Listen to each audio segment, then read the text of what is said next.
So today we're here at Bethune-Cookman University that was founded in 1904. It is a private institution, but it's a HBCU, and we always promote us coming to the HBCU. So let's go into the university, talk to a few of the students, and see how they like the university and why they chose to come here versus the PWI, which is a predominantly white institution. Jaspy, could you let everyone know why did you choose to come to HBCU? Ooh. I chose to come to HBCU to learn more about like my culture and stuff, and just I grew up in a white neighborhood, so I just wanted to feel more comfortable and be surrounded by more other black people and see us uplift each other and empower each other. So growing up in that white neighborhood, what's your experiences? Crazy stuff, like white people crazy. It was fun because I really didn't feel like I had to worry about much, just except for the whole skin color part, but at the same time, it was just like different because sometimes things that they would do or how they would say things, it just like I just sat there and looked at them and was like, that's something I can't do or something I can't say. I'll get in trouble for it and you guys won't. So during that experience, I got to come to HBCU. What was the difference that you noticed when you got here outside of learning about your culture versus being in that white neighborhood? Everyone here is just so talented. Like everybody is doing something. Either they sing, they do hair, makeup, they dance. It's just so much stuff everywhere, and with them it's just like they don't do nothing. Do you feel a little bit more at peace than you did in the neighborhood? Yes. At peace, yes. Safe, no. Like, it's white people. I really shouldn't have to worry about nothing.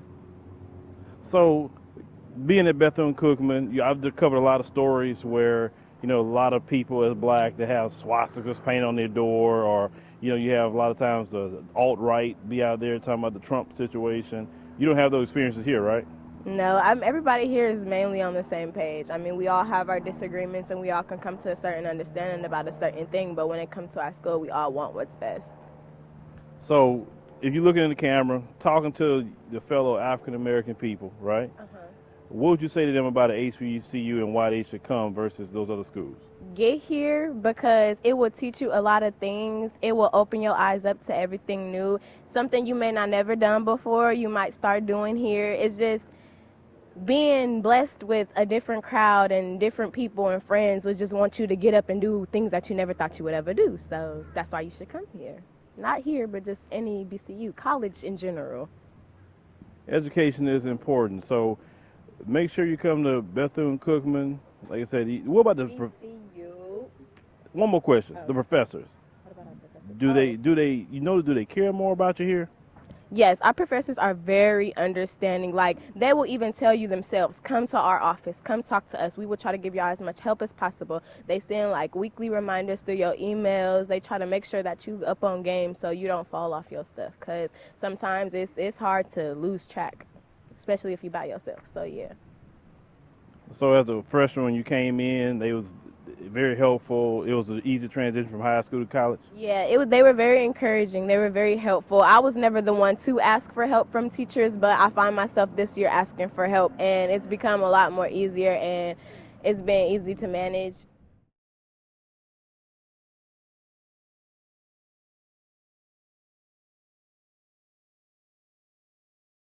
All right, ladies and gentlemen, we're inside the Bethune-Cookman Mass Communications Department. I'm here with Mariah Franklin. Mariah. Tell us what the department do for the university. Well, this is our TV studio where all the magic happens. We have our news reporting. We also have a channel on our local television which showcases students' work, such as music videos, campaign videos. It's just embodies the actual, true, genuine Bethune-Cookman University. We have photo shoots that are usually in the side. We have people editing here, doing radio drops. There's a lot of talent here at Bethune-Cookman University, so you should really look into it. So what made you choose Bethune-Cookman? Well, I really wanted to invest into the black community and kind of become embodied into the HBCU experience. So I chose Bethune-Cookman University just because of Mary's history and the foundation that she laid. Okay, so do you feel that if more of us would come to the HBCUs, we can make more of an investment? Oh, of course. And while you're here, invest into the small black businesses around the institution. They have so much jewels that bring the community up, and we have to invest in ourselves to make ourselves better. Now, I'm very passionate about what you guys are doing. This is what we do. Black media is just very, very important because they kind of try to shut us out, but we have more so a new form of that media happening now. How are you guys training journalists for the next generation? Well, we have many different concentrations. We don't have just one path. We have digital media, digital broadcast, we have journalism. We have so many different routes that you can actually take so you can be more social within your path that you would like to do. So we're really investing into our students so that when they go into their career that they can really stand out from the others. Okay, so what makes you stand out with your particular department versus, let's say, maybe at a PWI? Good question. The passion behind it, because we really appreciate everything that we get here. We really cherish what we get here because majority of it is either donated to us or came out of our pockets. This is our institution, and you really have to think of it as your home. Well, let me say something to that. Just because you're getting new equipment doesn't mean that you're going to have a good production, because I don't buy new equipment every single year when something new come out, but yet I think we're doing okay based on our viewership. Of course, it's not the equipment that really makes your production, it's your passion. Passion is everything. So if anyone thinking about doing journalism and you could speak to them right now, what'd you tell them? Stick with it. Really find your fire and follow with it. Don't listen to the naysayers, don't listen to the haters. Just do you and be the best you can be.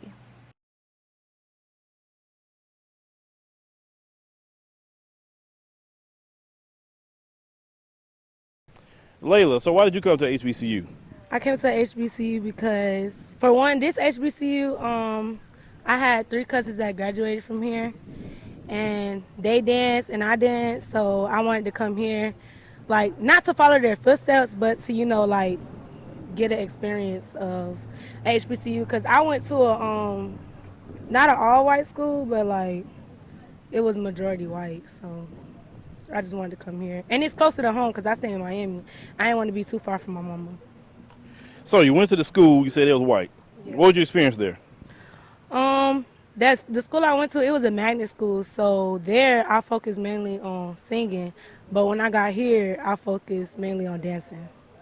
Okay, folks making no dancing. So the teachers versus, let's say, the school you went to versus the HBCU, what was the difference? The teachers at my other school, they really didn't care too much. Like, they really didn't, like, they weren't on me like how this school is. Like, this school, like, they want you to succeed. Like, they always send you emails. They always make sure you on your stuff, you got good grades. And, because, for organizations here, you got to have a certain GPA. So, if my grades drop, then I'm out of my org. So, yeah. So you're majoring in what? Psychology. Okay, what made you want to get into psychology? With me, I like to help people. Like, people like to come to me with their situations. I don't know why, but I guess that's been happening with me since I was younger. So I just wanted to, help different people when I get older. It used to happen to me a lot when I was a kid. Everybody come to me with their problems, Yeah. and now it's like I ain't got problems neither. I know, right? Yeah, it be like that. But by helping them, it kind of helped me too, like, to grow up like faster. But yeah, cause everybody be like I'm mature for my age, cause I'm only 18. Outside of all that, do you recommend more African Americans to come to not only Bethune-Cookman but another HBCU? Yeah, y'all need to come, and cause it's a way more like, cause we're kind of family oriented in a way, Yeah, y'all should come, cause we have fun all the time. It's different experiences, especially within, like, the different orgs and the relationships with your teachers. So y'all should definitely come out. All right, how people can find you on Instagram? My name is _royal.ty with 3 Ys. Oh, I'm from Miami, Dade County. 305, and that's on P. All right, ladies and gentlemen, make sure you follow her Instagram, check her out, send her some good messages. Ask her how did she get into the school itself. That's very important. That's why we want you to have their handles.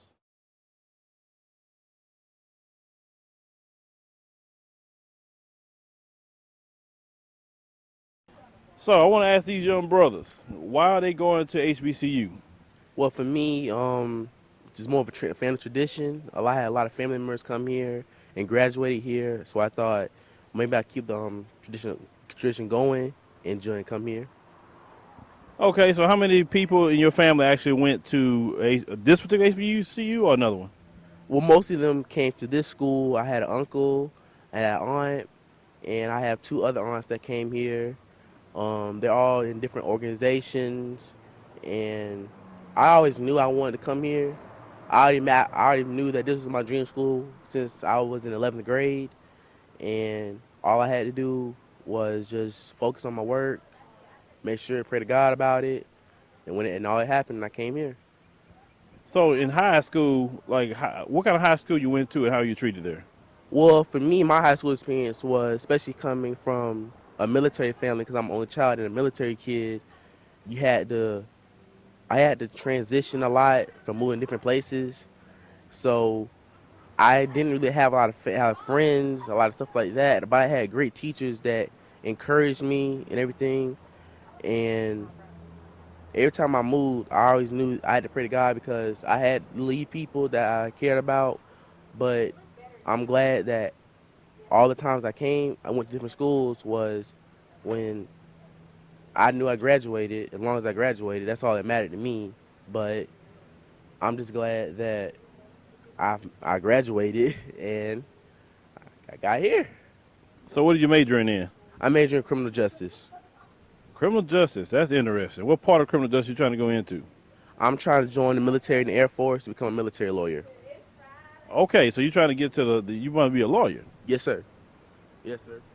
Oh, okay. We definitely need more lawyers. So why are you choosing to go to the military? Well, I have other family, especially family men that were military. My father, especially, he was Marines for about 6 years, and he's currently in the Navy. And he told me that it doesn't matter what you choose or what you want to be, as long as you love it and that's where you want to work at. And I said, why don't I continue with the family, join the military?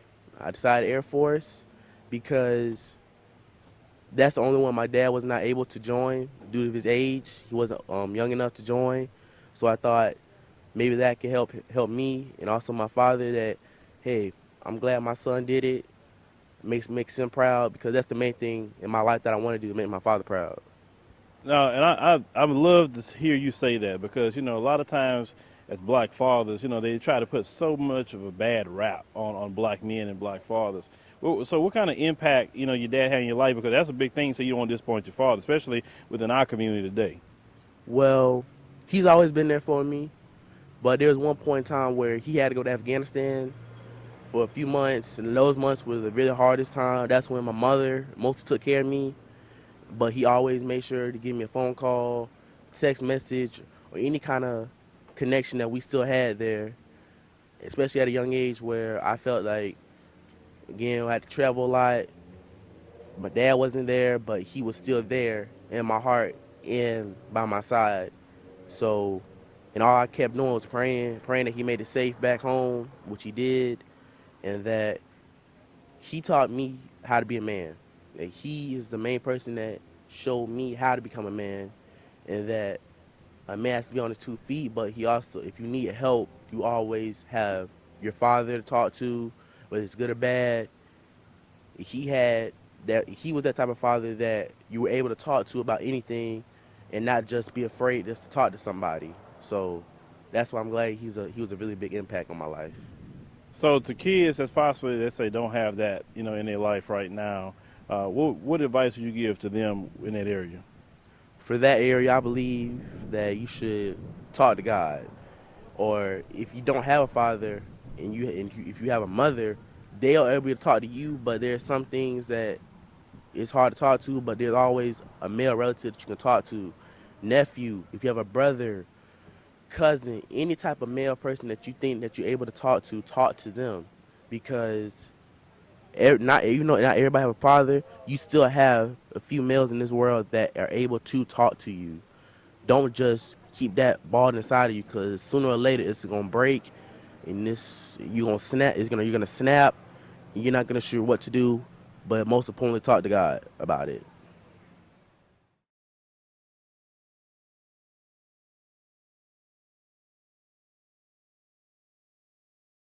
You remember a lot of stories that we have covered in the past where you had, our children going to PWIs, and we've covered many where we had swastikas painted on the doors. Many of our kids were harassed. Things were poisoned in their rooms. But we are here at Bethune-Cookman showing that at a HBCU, you don't have to deal with those issues and problems at all. Now, we spoke to a few of the students, and they say they don't have those issues worrying about Nazis or white supremacists saying that they should have their freedom of speech too, which their translation of freedom of speech means I can be openly racist. And when we come to the HBCUs, we can bring our talents here, get the same education, and do things for our community as we should. So as we are out here, everything's clean, people are nice. We don't have no cops run up on us telling us what y'all doing out here. We don't have any of those issues or problems. And this is what we should send our children to. We see even in the public schools how they're treating our children, suspending our children, and when you come to the HBCUs, you just don't have those issues or problems at all. We need to be in environments where you feel free, you feel relaxed, then you can get a proper education where the teachers actually care about you, versus you have some of the teachers in the PWIs that really don't care about you like that. You're just another number. So we want more of us to come. We can't talk about racism and white supremacy, but yet we don't want to come to the HBCUs. I think that's so backwards in how we do certain things. That's what could promote more about children coming to the HBCUs, and don't believe any kind of hype about it. Come visit yourself, get the education, and we could be free to do what we want. Because as long as we participate in the system where we're being treated different, is there something really wrong with them, or since we know we're being treated different, is something wrong with us? And that's what we want to promote here at Bethune-Cookman.